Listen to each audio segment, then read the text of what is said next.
Okay, so ito yung pang-labing-anim natin na tutorial. So ang gagawin natin ngayon ay mag-a-assign tayo ng resource role sa Privilege Identity Management, yung PIM na tinatawag. Yan, maganda ding pag-aralan ito. Isa ito dito sa mga requirements and isa rin ito sa mga ginagamit ng mga IAM engineer. Okay, so start na tayo. Saan ba makikita yung PIM na yan? So search na natin. Privilege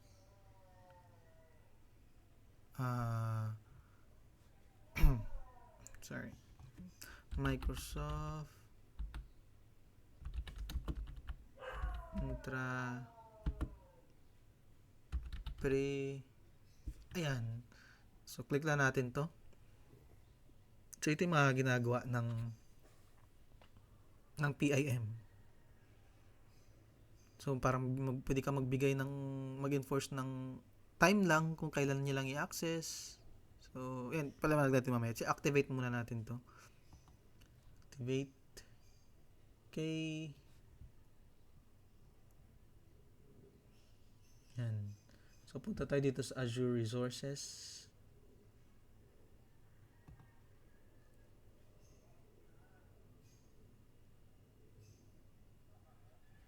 So walang mga role. Wala pa mga role. Punta tayo dito sa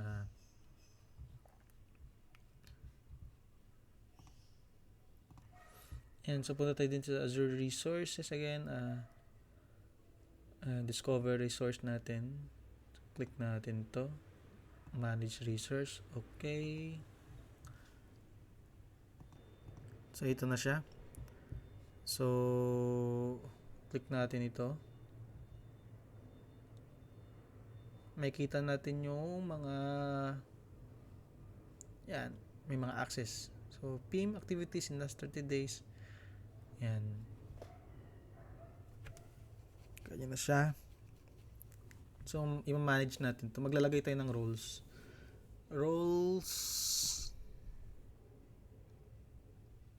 Mag-add tayo ng assignment.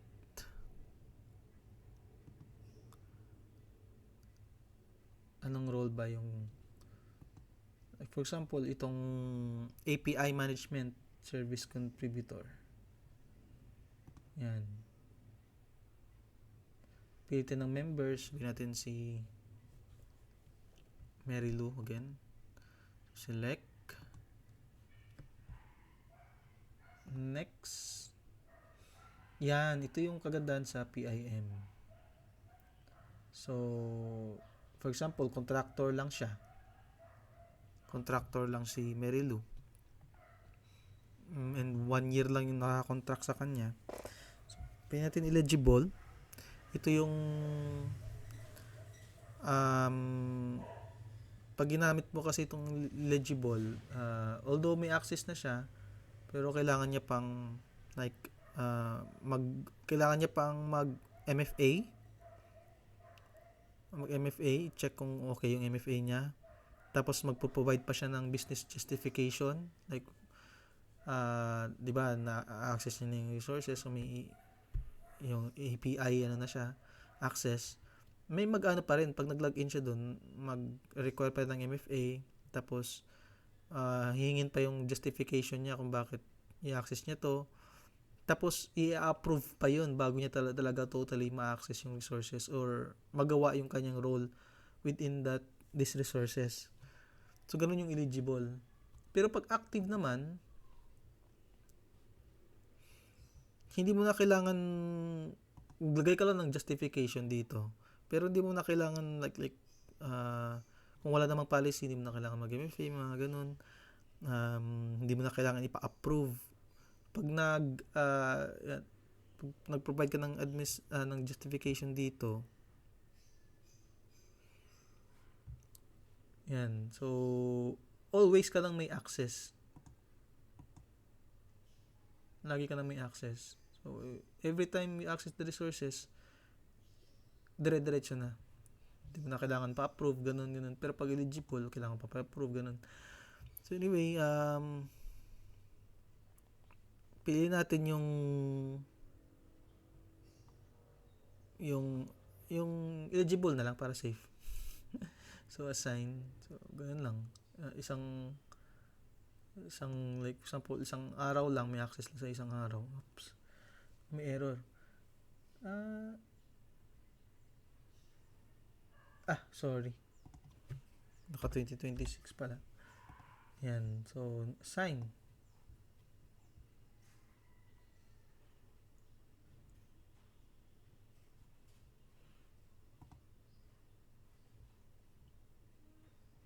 Yan. So pagtingnan natin dito sa API Management Service Contributor,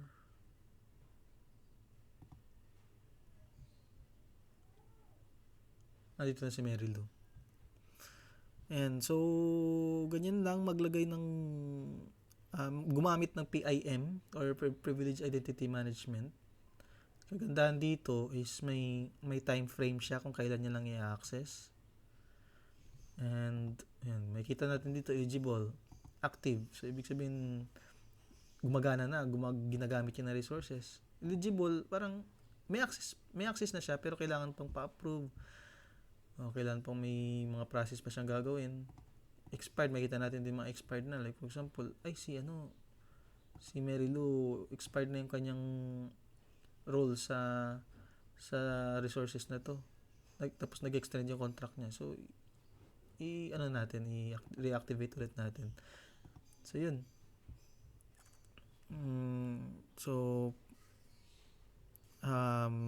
Try natin i-remove naman yung existing role. So ganoon lang din kapag mag-remove ng existing role, punta ka sa Azure Resource, tapos yung resources na yun. So tayo sa assignments. Yan, so yan, makikita natin API Management Service Contributor.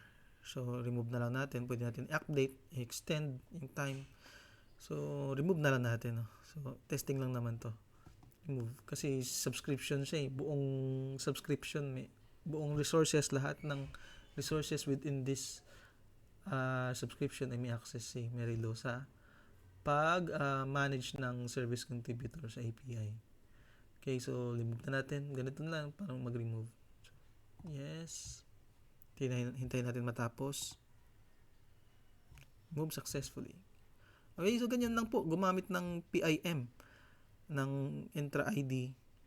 And marami pa yan. Nyo lang dito. Pwede kayo mag-configure ng alert. Pwede kayo mag-access reviews. Yan.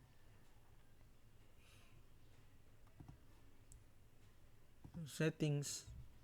Okay, so may possibility din madaanan natin to, magawa natin yung mga ganito, yung kanyang mga settings dito.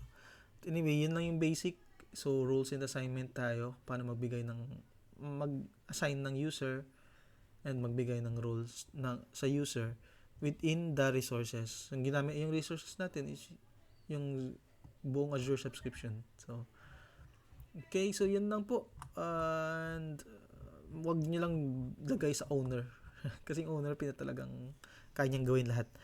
Anyway, so ayun na po ang ating topic today, and may natutunan tayo. Thank you.